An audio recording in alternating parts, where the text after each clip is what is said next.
And now we're joined by Mr. Trump's advisor, former mayor of New York, Rudy Giuliani. Thank you for coming in again. Hi, Mr. George. Mayor. Good morning. So what's your response to this story? My response is he's a genius. I mean, the reality is absolute genius. I mean, the man in The Art of the Deal, this is described. First of all, we're talking about 26 years ago. Perfectly legal. We should get that straight immediately. This is a perfectly legal application of the tax code. And he would have been a fool not to take advantage of it. Not only that, he would have probably breached his fiduciary duty to his investors, to his business. You have an obligation when you run a business to maximize the profits. And if there is a tax law that says I can deduct this, you deduct it. If you fail to deduct it, people can sue you. Your investors can sue you. You say it shows he's a genius. Here's what Robbie Moog from the Clinton campaign says. He says it reveals the colossal nature of Donald Trump's past business failures. He apparently got to avoid paying taxes for nearly 2 decades while tens of millions of working families paid theirs. Okay. Well, first of all, that's not clear that it's a...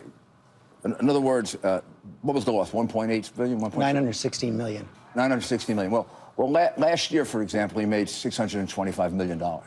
So if he had 1 year in which he made $1 billion, he would have wiped out the loss carry forward in 1 year. So it's unlikely that he carried forward for 18 years. That's with the amount of income he was making. Second, every great man has had failures. And in The Art of the Deal, he explains that. Churchill was thrown out of office twice. Steve Jobs was fired from Apple and had nothing. The reality is, this man, 26 years ago, had some failures, and then he built an empire. I'd like that working for me for the United States. This is a genius at how to take advantage of legal remedies that can help your company survive and grow. I want a man who's a genius at figuring out how to take this country that's moving in the wrong direction, where we've had a basically jobless recovery, where we've had growth of less than 2% for 2 years. That's pathetic.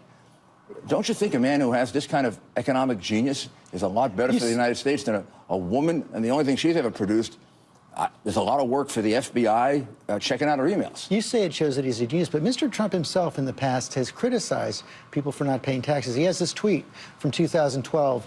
Half of Americans don't pay income tax despite crippling government debt. And even in this campaign, he's taken on hedge fund managers who have avoided taxes. Let's listen. The hedge fund guys are getting away with murder. They make a fortune. They pay no tax.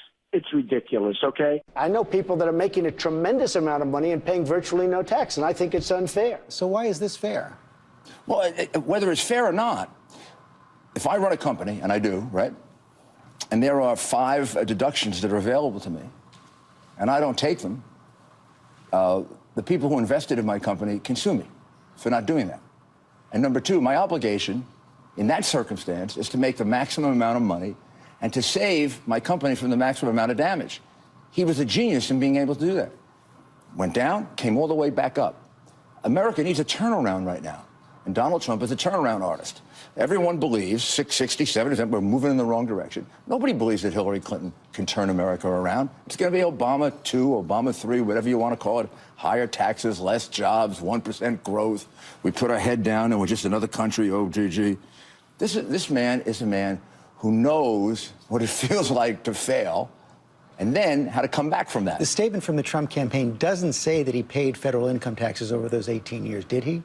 I haven't seen his I'm not his lawyer. I haven't seen his tax returns. I would suspect that he did, because that kind of loss that you're looking at, given the income that I saw in his financial disclosure form, would say to me that he probably paid off that carry forward very, very quickly. Look, I have clients with carry forwards that are twice that, 3 times that.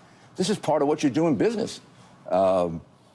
If you didn't do it, you would be sued. But doesn't this increase the pressure on Mr. Trump to release those taxes? No presidential candidate in a generation has not released the taxes. Well, you know what it does do? It actually suggests maybe why he doesn't.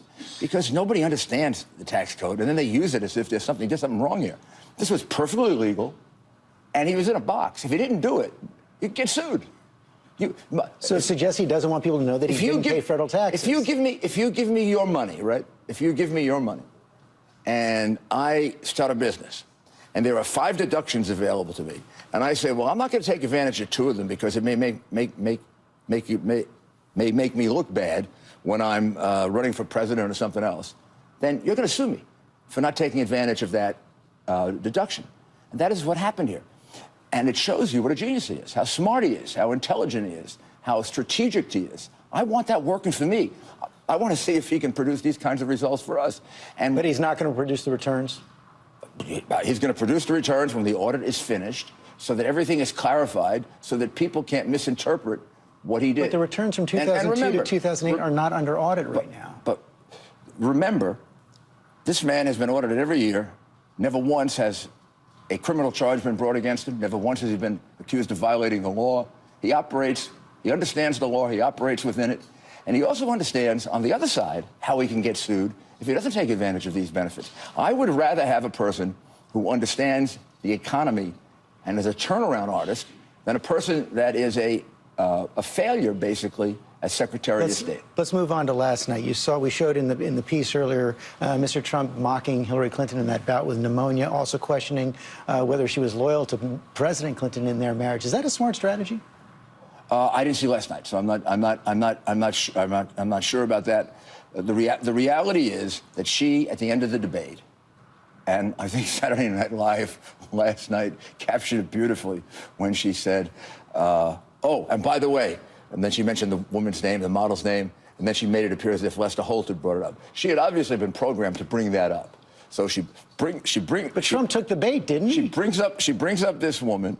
This woman goes back 20 years or so. She has a very unfortunate past. She was a driver at a bank robbery. Never mind all about her.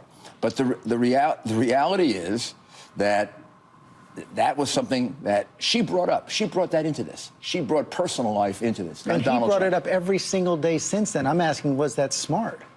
I can't tell you whether it was smart or not. I think she's the one who introduced it, and we'll find out by who wins the election whether it was smart or not. But I don't think I would have stood by for a personal attack.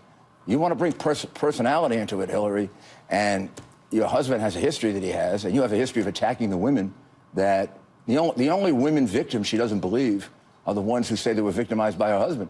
And we have, I don't know, 20, 30, 40, You know, whenever this has 50? come up in campaigns in the past, you go back to 1998, during impeachment, House Republicans pursuing it, they lose seats. Your own advisors, when you were thinking about running for Senate, looked into bringing this up in the Senate race and said it would have been a bad idea. Well, you know, I think it is a bad idea to focus on President Clinton's personal life. That's his personal life. It is not a bad idea to point out her hypocrisy. Her hypocrisy, if she's attacking Donald Trump about how he deals with women, well, then we have to respond by how she deals with women, which is to take money from governments that kill women, take money from governments that stone women, take money from governments that have women who can't drive cars. Not just money, millions and tens of millions of dollars from countries in which women are treated like property and killed when they get raped. And so now, basically, it's don't lecture me, Hillary, on feminism because you're a phony. You suggested earlier in this week that Donald Trump might not maybe shouldn't go to the second debate. Did I really? I don't. You did, because you said it wasn't fair. But is he going to go? Of course, yeah. No, there's no question he's going to the second debate. If I said anything to suggest the opposite, that is not what I intended. I probably wanted to point out that I thought the first debate was extremely unfair because the only time Lester Holt ever interrupted to correct people was to correct Donald Trump. He was wrong about stop and frisk, and everyone acknowledges now that he was wrong about it. Stop and frisk, by the way, ladies and gentlemen, is constitutional. Just not the way it was being done in New York at the time. But that happens all the time. I mean, if a person does a search of your home and doesn't follow the Constitution, that's unconstitutional. That doesn't make it unconstitutional. That makes it unconstitutional as applied. Hillary Clinton knows that. Okay, she fudged it. Lester Holt didn't know it.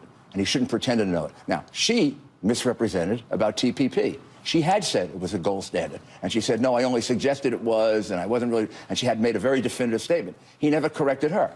Why? So Mr. Trump will be there next Sunday. Yeah. Thanks for coming in. Thank you.